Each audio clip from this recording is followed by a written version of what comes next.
নমস্কার, আপনারা দেখছেন হাই নিউজ। আমি শ্রীপর্ণা রয়েছে আপনাদের সঙ্গে। শুরু করছি আজকে নিউজ টুডে। শুরুতেই দেখে নেব আজকে হেডলাইন্স।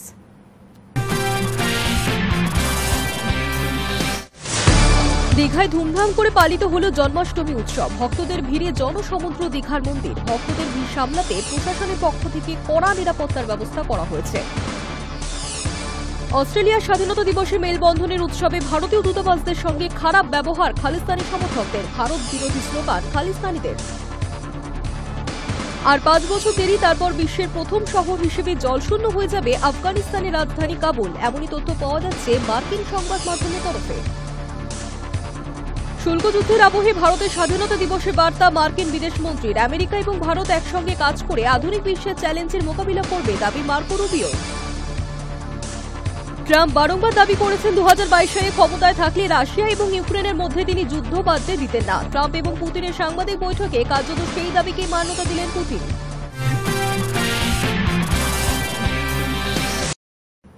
নন্দীগ্রামের মেয়ে মাত্র 3 দিন আগেই কাজে যোগ দিয়েছিলেন সিঙ্গুরের নার্সিং হোমে। বুধবার নার্সিং হোম থেকে তারই ঝুলন্ত দেহ উদ্ধার হয়। সিঙ্গুরের সেই নার্সের দেহ ময়নাতদন্তের জন্য পাঠানো হলো কল্যাণী এইমসে। সিঙ্গুরের নার্সের দেহ ময়নাতদন্তের জন্য নিয়ে যাওয়া হচ্ছে কল্যাণী এইমসে। সকাল 7টা নাগাদ কলকাতা মেডিকেল হাসপাতালের মর্গ থেকে দেহ নিয়ে বেরিয়েছে পুলিশ। গ্রিন করিডর করে মৃতদেহ নিয়ে যাওয়া হয় বলে খবর। শুক্রবার মৃতদেহ ময়নাতদন্তের জন্য হুগলি থেকে নিয়ে আসা হয় কলকাতা মেডিকেল কলেজে।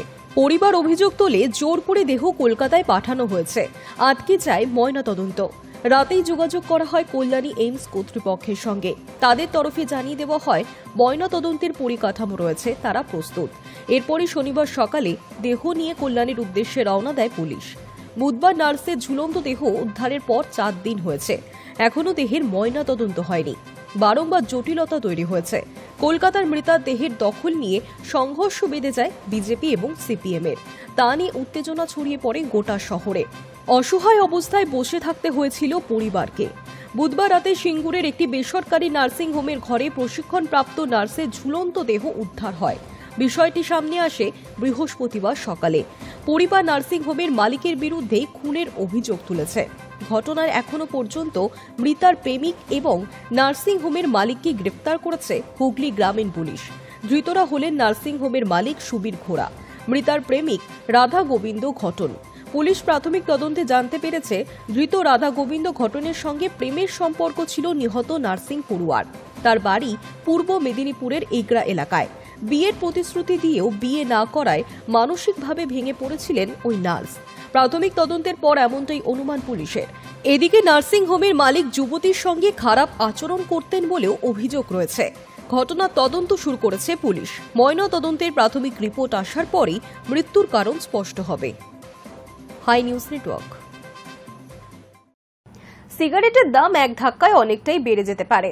পান মশলার দামও মহার্ঘ হবে। বর্তমানে 12% করের আওতায় থাকা 99% পণ্য চলে আসবে 5% স্ল্যাবে। স্বাধীনতা দিবসের ভাষণেই প্রধানমন্ত্রী নরেন্দ্র মোদী ঘোষণা করেছেন দীপাবলির আগে বড় সংস্কার হবে পণ্য ও পরিষেবা কর তথা জিএসটিতে, যাকে বলা হচ্ছে নেক্সট জেনারেশন সংস্কার। প্রধানমন্ত্রীর কথায় এটা হতে চলেছে মানুষের জন্য এক বিশেষ উপহার। সেই সংস্কারের খসড়া রূপরেখা এখন কার্যত তৈরি। সরকারি সূত্রে জানা গিয়েছে জিএসটি কাঠামোতে বড় পরিবর্তন এনে করের স্ল্যাব কমিয়ে রাখা হবে মাত্র 2টি, 5% এবং 18%। পাশাপাশি বিলাসবহুল পণ্য ও ক্ষতিকারক দ্রব্যের জন্য চালু হবে। সিগারেটের উপর এখন 28% জিএসটি ধার্য করা হয়, অর্থাৎ প্রতি 100 টাকায় সিগারেটের দাম বেড়ে যেতে পারে 12 টাকা। প্রস্তাব অনুযায়ী বর্তমানে 12% করের আওতায় থাকা 99% পণ্য চলে আসবে 5% স্ল্যাবে। 28% করের আওতায় থাকা প্রায় 90% পণ্য নেমে আসবে 18%। দৈনন্দিন ব্যবহার্য এবং সাধারণ মানুষের পণ্য 5% করের আওতায় রাখা হবে। তামাক, পান মশলা সহ 7টি সিনগুডসের জন্য প্রস্তাবিত 40% জিএসটি প্রযোজ্য হবে, যেখানে মোট করভার প্রায় 88% বজায় রাখা হবে। কোন খাতে সুবিধা আসতে পারে? এই সংস্কারে কৃষি, বস্ত্রশিল্প, সার, নবায়নযোগ্য শক্তি, গাড়ি, হস্তশিল্প, স্বাস্থ্য, বীমা, নির্মাণ ও পরিবহন খাত উল্লেখযোগ্যভাবে উপকৃত হতে পারে। সরকার মনে করছে করহার কমানোর ভোগ ব্যয় বাড়বে, যা রাজস্ব ঘাটতি পুষিয়ে দেবে। লালকেল্লা থেকে প্রধানমন্ত্রী ঘোষণা করে জানিয়েছিলেন, আমরা রাজ্যগুলির সঙ্গে আলোচনা করেছি এবং দীপাবলির আগেই নেক্সট জেনারেশন জিএসটি সংস্কার চালু করব। সাধারণ মানুষের ব্যবহৃত পণ্যের উপর কর উল্লেখযোগ্যভাবে কমবে। এমএসএমই ক্ষেত্র ব্যাপকভাবে উপকৃত হবে। দৈনন্দিন প্রয়োজনীয় জিনিস সস্তা হবে, যা অর্থনীতিকে শক্তিশালী করবে। প্রস্তাবিত নতুন কাঠামোতে পেট্রোলিয়াম পণ্য জিএসটির আওতায় আনা হচ্ছে না, তবে 40% কর স্ল্যাব চালু হলে সিগারেট ও তামাকজাত দ্রব্যের দাম বেড়ে যাওয়া প্রায় নিশ্চিত। Hi News Network. বর্তমানে টাকা পয়সা চুরি যাওয়া তুলনামূলকভাবে অনেকটাই কমে গিয়েছে, কারণ এখন বেশিরভাগ মানুষ টাকা লেনদেন করে থাকেন অনলাইনে অ্যাপের মাধ্যমে। এবার ইউপিআই পেমেন্টের ক্ষেত্রে আসতে চলেছে বড়সড় বদল। অক্টোবরের প্রথম দিন থেকেই কার্যকর হতে পারে এই নতুন নিয়ম।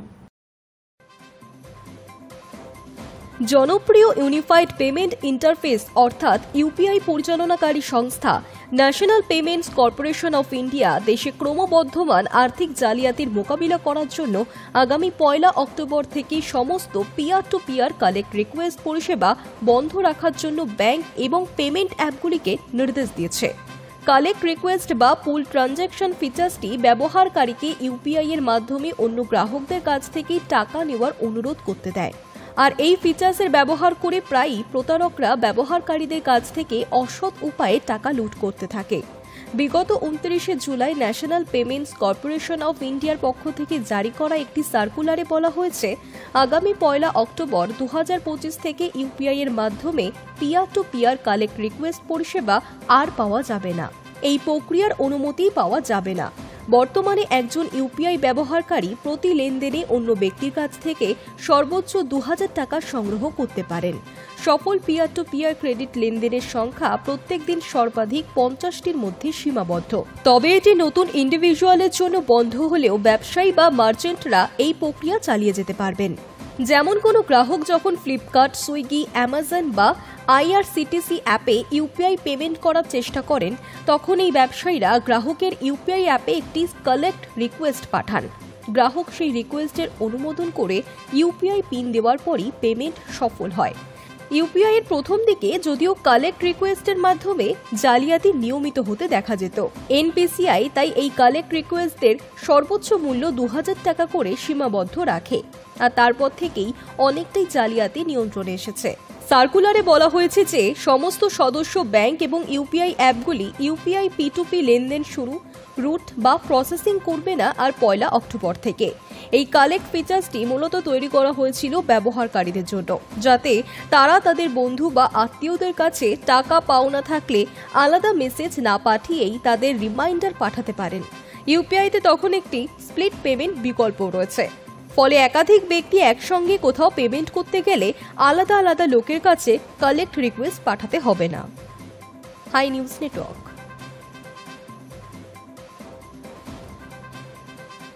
স্বাধীনতা দিবসে মেলবন্ধনের উৎসব করছিল ভারতীয় দূতাবাসরা। তাদের সঙ্গে খারাপ ব্যবহার করল খালিস্তানি সমর্থকেরা।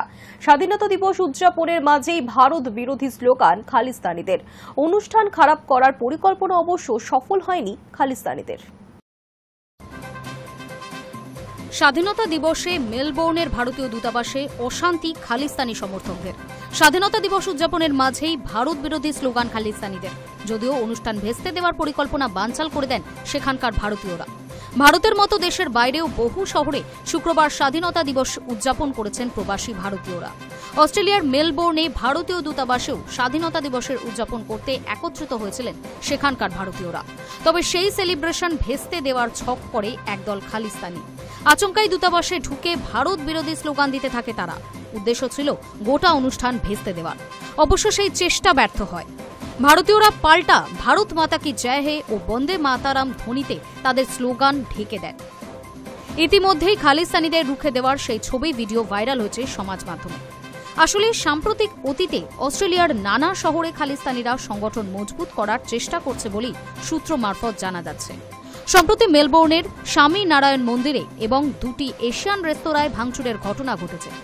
এর আগে অ্যাডিলেডেও 23 বছর বয়সী এক ভারতীয়কে পার্কিং নিয়ে ঝামেলার জন্য মারধরের অভিযোগ রয়েছে খালিস্তানিদের বিরুদ্ধে। গত বছর ডিসেম্বর মাসেও মেলবোর্নে ভারত অস্ট্রেলিয়া চতুর্থ টেস্ট ম্যাচ চলাকালীন খালিস্তানি সমর্থকরা টিকিট ছাড়াই স্টেডিয়ামে ঢুকে পড়ে এবং ভারত বিরোধী স্লোগান তোলে। মাঠে হাজির ভারতীয় ক্রিকেট ভক্তদের সঙ্গে অশান্তিতে জড়ান খালিস্তানপন্থীরা। অস্ট্রেলিয়ার মাটিতে খালিস্তানিদের এই বাড়বাড়ন্ত কিছুটা হলেও চিন্তায় রাখবে নয়াদিল্লিকে। High News network. 3.5 বছর ধরে চলা রুশ ইউক্রেন যুদ্ধ কি এবার থামতে চলেছে? আলাস্কায় আমেরিকার প্রেসিডেন্ট ডোনাল্ড ট্রাম্পের সঙ্গে রুশ প্রেসিডেন্ট ভ্লাদিমির পুতিনের সঙ্গে বৈঠকের আগে এই জল্পনাই শুরু করেছে রাজনৈতিক মহল থেকে বিশ্ববাসী। 3.5 বছর ধরে চলা রুশ ইউক্রেনের যুদ্ধ কি এবার থামতে চলেছে? আলাস্কায় আমেরিকার প্রেসিডেন্ট ডোনাল্ড ট্রাম্পের সঙ্গে রুশ প্রেসিডেন্ট ভ্লাদিমির পুতিনের সঙ্গে বৈঠকের আগেই এই জল্পনাতেই মুশকুল বিশ্ববাসী। ইউক্রেনে হামলা বন্ধ করার বিনিময়ে পুতিন কি শর্ত আরোপ করবেন তা নিয়ে চলছে আলোচনা। এই পরিস্থিতিতে শুক্রবার সকালে আলাস্কার উদ্দেশ্যে রওনা হয়েই ট্রাম্প জানিয়ে দিলেন ইউক্রেনের পক্ষ নিয়ে সওয়াল কিংবা দরাদরি করার জন্য তিনি পুতিনের সঙ্গে বৈঠকে বসছেন না। সেই সঙ্গে মেরিল্যান্ডের বিমান ঘাঁটি থেকে এয়ারফোর্স 1 এর আলাস্কাগামী উড়ানে চড়ার আগে বিমানবন্দরে ট্রাম্প বলেন, আমি আশাবাদী পুতিনের সঙ্গে দারুণ আলোচনা হতে চলেছে। কতক্ষণ ধরে সেই আলোচনা চলতে পারে সে বিষয়ে ট্রাম্প কোনো ইঙ্গিত দেননি। তবে ক্রেমলিনের মুখপাত্র দিমিত্রি পেসকভ রাশিয়ার সরকারি টিভি চ্যানেলের সাংবাদিকের প্রশ্নের উত্তরে বলেন, আপনি ধরে নিতে পারেন যে বৈঠক ন্যূনতম 6 থেকে 7 ঘন্টা চলবে। পুতিনের ঘনিষ্ঠ ওই আধিকারিক জানান, মস্কো আশা করে বৈঠক ফলপ্রসূ হবে। 64,000 একর এলাকা জুড়ে বিস্তৃত একটি ঘাঁটিতে শুক্রবার মধ্যরাতে মুখোমুখি বসবেন ট্রাম্প ও পুতিন। কিন্তু সেই বৈঠকের আগে মাথাচাড়া দিয়ে এক নতুন বিতর্ক। যুদ্ধের অভিযোগে 2023 সালে মার্চে রাশিয়ার প্রেসিডেন্ট পুতিনের সঙ্গে গ্রেফতারি পরোয়ানা জারি করে আন্তর্জাতিক অপরাধ করে আদালত। কয়েকটি মানবাধিকার সংগঠন দাবি তুলেছে, কেন পুতিনকে আমেরিকার মাটিতে পেয়েও ট্রাম্প সরকার গ্রেফতার করবে না। এক্ষেত্রে ওয়াশিংটন যুক্তি, তারা আইসিসির এই সংক্রান্ত চুক্তির স্বাক্ষরী নয়। Hi News Network. সময় এখন একটা বিরতির, ফিরে আসছি বিরতির পর।